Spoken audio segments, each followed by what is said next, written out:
50 article கொண்டு வந்ததுக்கு அப்புறம் முதல் முறையா தேர்தல் நடந்தது அங்க. அப்ப தேர்தல் நடக்கும்போது என்ன பண்ணாங்க அப்படின்னா, ஓகே அது வந்துட்டு உள்ளூர் சுற்றுலாத்தலம், அங்க எந்த ஒரு பாதுகாப்பு பிரச்சனையும் கிடையாதுன்னு சொல்லி ஒரே ஒரு காரணத்துக்காண்டி ஜம்மு காஷ்மீர் மாநில உத்தரவோட தான் அங்க இருந்து சிஆர்பிஎஃப் அகற்றப்பட்டது. அதை யார்கிட்ட கொடுத்தோம்னா ஜம்மு காஷ்மீர் போலீஸுக்கு நாங்கள் கொடுத்துட்டோம். நீங்க தான் அங்கே பாதுகாப்பாளர்னு சொல்லி கொடுத்துருக்கோம். ஆனால் ஏதோ ஒரு தடை செய்யப்பட்ட பகுதின்னு ஒன்று இருக்குது. ஸோ அந்த சுற்றுலா பயணிகள் நாங்கள் கூட்டு போகக்கூடாது. அப்படி கூட்டு போனா இருந்தால் பாதுகாப்பு படைக்கு தெரிவிக்கணும். அப்படி தெரிவிச்சா கண்டிப்பாக வந்திருக்கும். ஆனால் திட்டம் போட்டு நடத்தப்பட்ட கொலை அப்படின்னு உங்களுக்கு தெரியாதா? அப்புறம் இதெல்லாம் காரணம் வந்துட்டு அங்கே வேற ஒன்றும் இல்லை.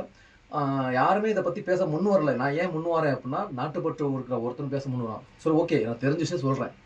அப்புறம் இன்னொரு விஷயம் என்ன அப்படின்னா, சீமானனை சொல்லியிருக்காரு, அவங்களுக்கு சிந்து நதியை வந்துட்டு நீங்கள் நிப்பாட்டிக்க கூடாது, அது தப்பு அப்படின்னு சொன்னார்.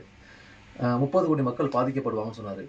அண்ணே 30 கோடி மக்கள் பாதிக்கப்படுவாங்கன்னு அந்த மக்களாலேயே தேர்ந்தெடுத்த பாகிஸ்தான் பிரதமருக்கு அறிவில்லையானே? அவர் யோசிச்சிருக்கணும்ல, தாக்குதல் நடந்ததுக்கு முன்னாடி அவர் யோசிச்சிருக்கணும்.